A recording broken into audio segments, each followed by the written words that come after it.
नमस्ते। अगर आप फिजियोथेरापिस्ट हैं और फॉरेन में अपना करियर बनाना चाहते हैं तो जर्मनी का नाम आपने भी कई बार सुना होगा।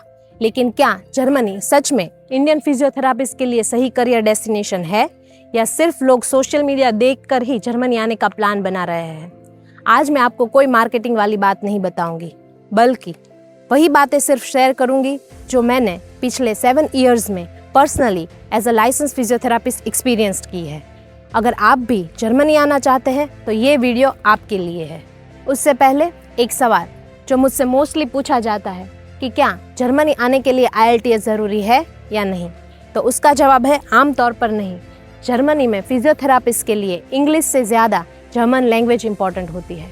जर्मन लैंग्वेज की पूरी जर्नी, कहाँ तक सीखनी होगी, कौन से सर्टिफिकेट्स वैलिड होते हैं और इसकी प्रिपरेशन कैसे करें, इन सब बातों को हम आने वाले एपिसोड में डिटेल में कवर करेंगे। लेकिन आज का सवाल IELTS नहीं, बल्कि ये कि इतने सारे इंडियन फिजियोथेरापिस्ट जर्मनी को ही क्यों प्रेफर कर रहे हैं। जब मैं इंडिया में थी तब लगता था कि लोग जर्मनी ही क्यों जाते हैं, क्या सिर्फ अच्छी सैलरी के लिए या सिर्फ यूरोप में रहने के लिए।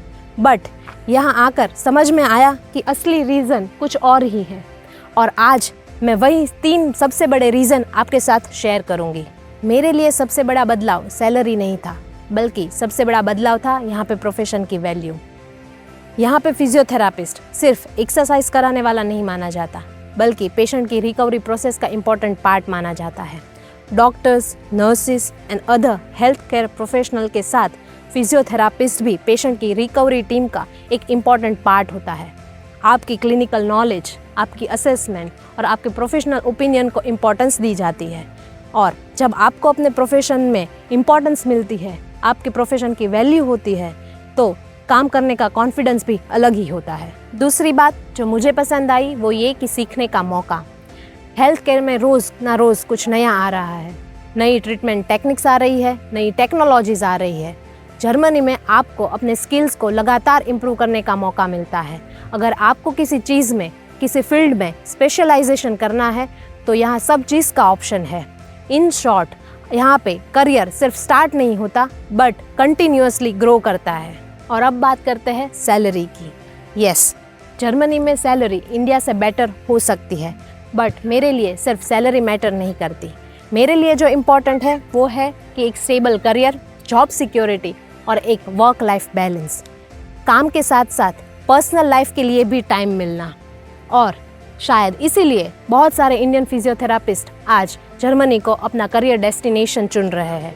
कई बार प्रोसेस में ज़्यादा समय लग सकता है, लेकिन अगर आप सिर्फ ज़्यादा पैसे कमाने के लिए जर्मनी आना चाहते हैं तो जर्मनी शायद आपके लिए सही ऑप्शन नहीं।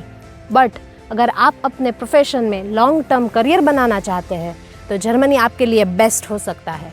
लेकिन रुकिए, अब थोड़ी प्रैक्टिकल बातें भी कर लेते हैं। अगर मैं आपके साथ सिर्फ अच्छी बातें ही शेयर करूं तो ये वीडियो पूरी तरह से सही नहीं होगा। जर्मनी आना आसान नहीं होगा। जर्मन लैंग्वेज सीखनी होगी, रिकॉग्निशन प्रोसेस को समझना होगा, डॉक्यूमेंटेशन कंप्लीट करना होगा, और इन सब के लिए इम्पॉर्टेंट है पेशेंस। कई बार प्रोसेस में ज़्यादा समय लग सकता है, लेकिन अगर आप सिर्फ जल्दी पैसे कमाने के लिए जर्मनी आना चाहते हैं तो शायद जर्मनी आपके लिए सही ऑप्शन नहीं। बट अगर आप अपने प्रोफेशन में लॉन्ग टर्म करियर बनाना चाहते हैं तो जर्मनी आपके लिए बेस्ट हो सकता है। अगर आप भी जर्मनी आने का प्लान कर रहे हैं तो सबसे पहले सही इन्फॉर्मेशन निकालिए, खुद पूरा प्रोसेस समझिए और दूसरों की सुनी सुनाई बातों पर भरोसा मत करें।